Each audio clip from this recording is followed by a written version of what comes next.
ایک چوتھی روایت میں رسول اللہ صلی اللہ علیہ وآلہ وسلم نے فرمایا علیکم بشواب النساء، میرے صحابہ تم نوجوان عورتوں سے شادی کرو۔ رسول اللہ صلی اللہ علیہ وآلہ وسلم نے منگنی کے بارے میں جو تیسرا پہلو بیان کیا ہے وہ یہ ہے اذا خطب احدکم المرأة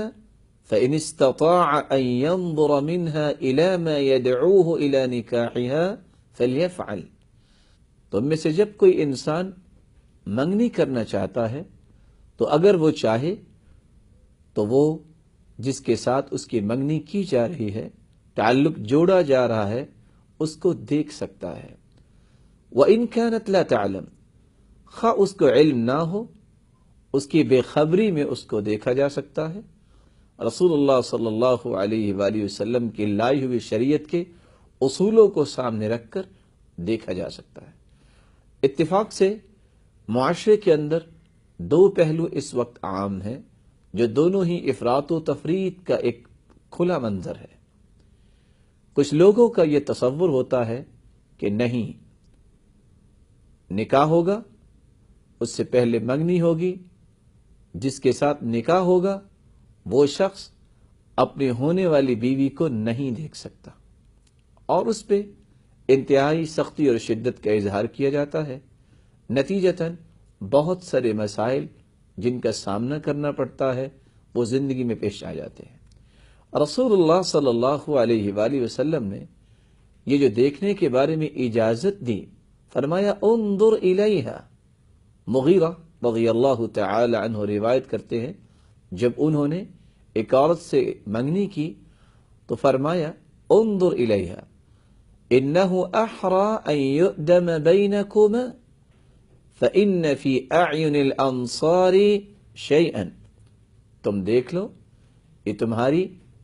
شادی کے بعد میں محبت کی مضبوطی کا باعث ہوگا،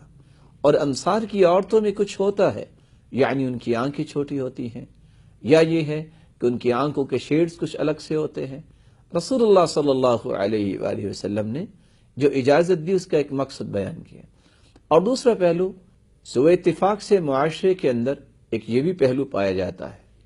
کہ دیکھنے سے مراد یہ ہے کہ دونوں غیر محرم مرد اور عورت نکاح سے پہلے آپس میں مل سکتے ہیں،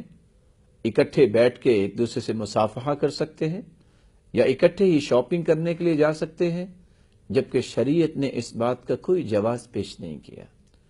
رسول اللہ صلی اللہ علیہ وآلہ وسلم نے جو حکم دیا اور اپنے عمل سے ثابت کیا، ما مست ید رسول اللہ صلی اللہ علیہ وسلم ید امرأۃ قط۔ رسول اللہ صلی اللہ علیہ وآلہ وسلم نے پوری زندگی کسی غیر محرم عورت کو چھوا نہیں، اور رسول اللہ صلی اللہ علیہ وآلہ وسلم خود فرماتے ہیں انی لا امس ایدی النساء، میں غیر محرم عورتوں کے ہاتھ کو چھوتا نہیں، انی لا اصافح النساء، میں غیر محرم عورتوں سے مصافحہ نہیں کرتا۔ پتہ یہ چلا جو اسلام نے پہلو پیش کیا ہے وہ ایک خوبصورت پہلو ہے، صحابیات سے بڑھ کے کسی عورت کی عزت نہیں،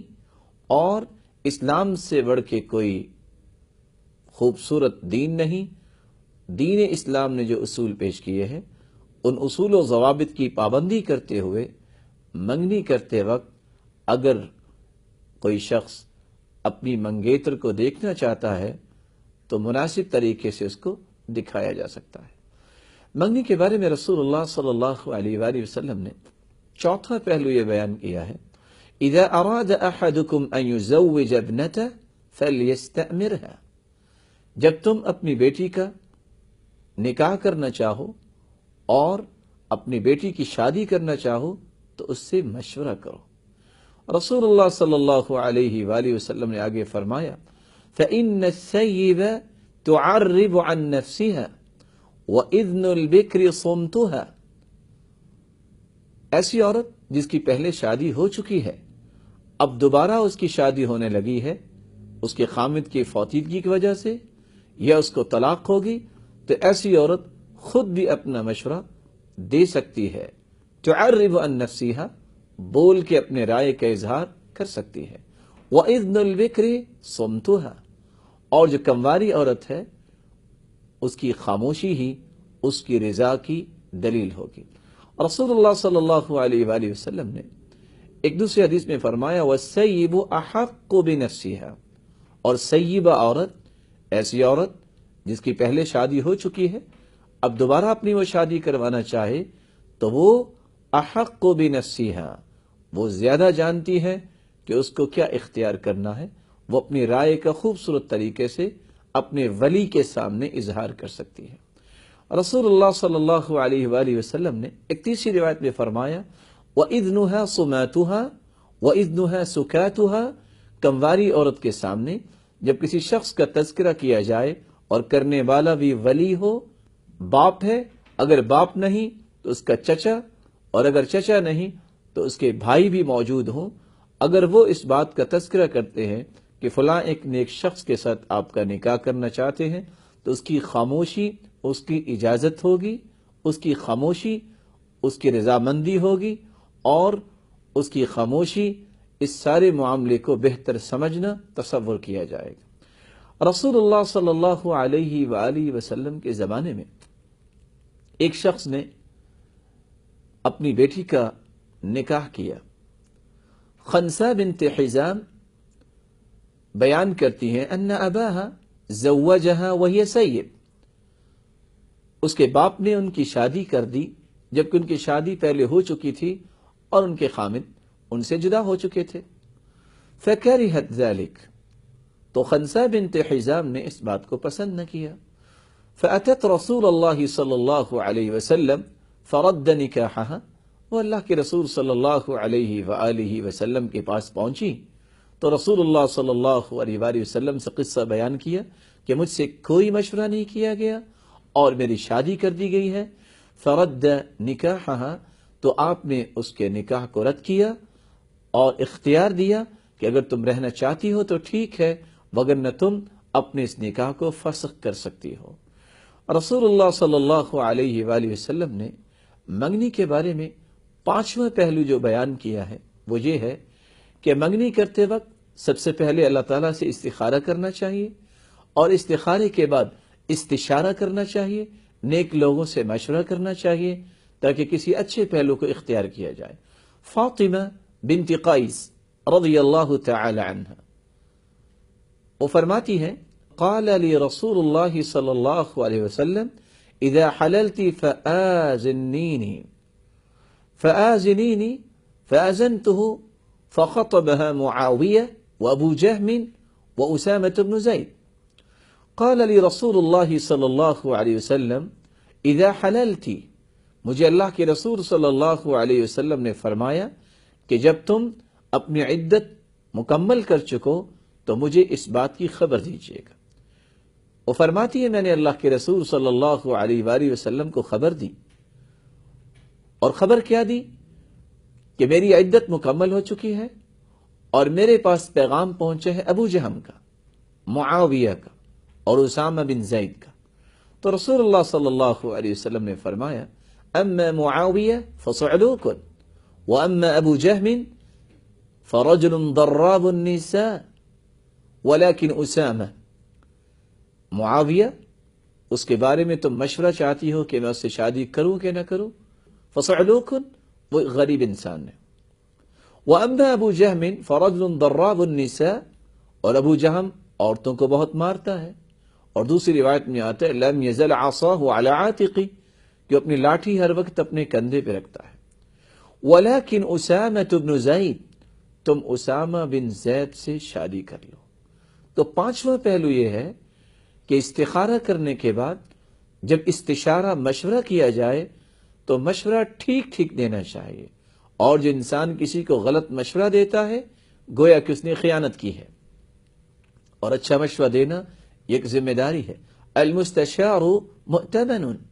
مشورہ دینے والے کو امانت سمجھ کے مشورہ دینا چاہیے اور لینے والے کو بھی امانت سمجھنی چاہیے۔ رسول اللہ صلی اللہ علیہ وآلہ وسلم نے چھٹا پہلو جو منگنی کے بارے میں بیان کیا ہے اظہر النکاح واخف الخطبہ، تم نکاح کو اعلانیہ کیا کرو اور منگنی کو چھپا کے کیا کرو۔ رسول اللہ صلی اللہ علیہ وآلہ وسلم نے یہ جو پہلو بیان کیا ہے، آج معاشرے کے اندر منگنی پر ہی نہ جانے کتنے روپے خرچ کر لیے جاتے ہیں، اور غیر شرعی امور میں قرض اٹھا اٹھا کے جب انسان مال خرچ کرتا ہے اور آخر وہ رشتہ کامیاب نہیں ہوتا، کسی وجہ سے ٹوٹ جاتا ہے، تو پھر یہ شخص ہاسپٹل میں پہنچ کے پریشانی کا اظہار کرتا ہے کہ مجھے شوق بہت لگا ہے، حالانکہ اس کو اس بات کو جاننا چاہیے کہ جس بات کو دین نے پیش کیا ہے اس کو اختیار کرنے میں برکت ہے۔ رسول اللہ صلی اللہ علیہ وآلہ وسلم نے 7واں پہلو جو بیان کیا ہے،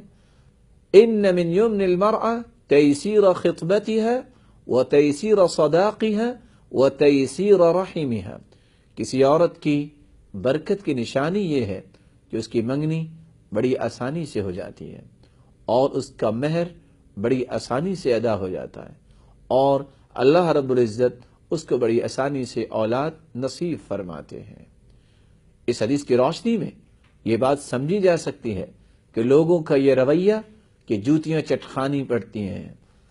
چند جوتیاں توڑو گے تو تب ہی آپ کے ساتھ تعلق جوڑا جا سکتا ہے، تمہیں پتہ نہیں ہماری بیٹی مہنگی کتنی ہے۔ نہیں، مہنگائی اس میں نہیں ہے کہ انسان کسی کو پریشان کرے، مہنگائی اس میں ہے کہ دین کو سامنے رکھتے ہوئے کسی کام کو اچھے انداز سے جلدی نپٹا دیا جائے۔ اللہ رب العزت سے دعا ہے، اللہ رب العزت ان 7 باتوں کو سامنے رکھتے ہوئے مسلمانوں کو اپنی زندگی کے زاویے درست کرنے کی توفیق عطا فرمائے۔ وآخر دعوانا ان الحمد للہ رب العالمین۔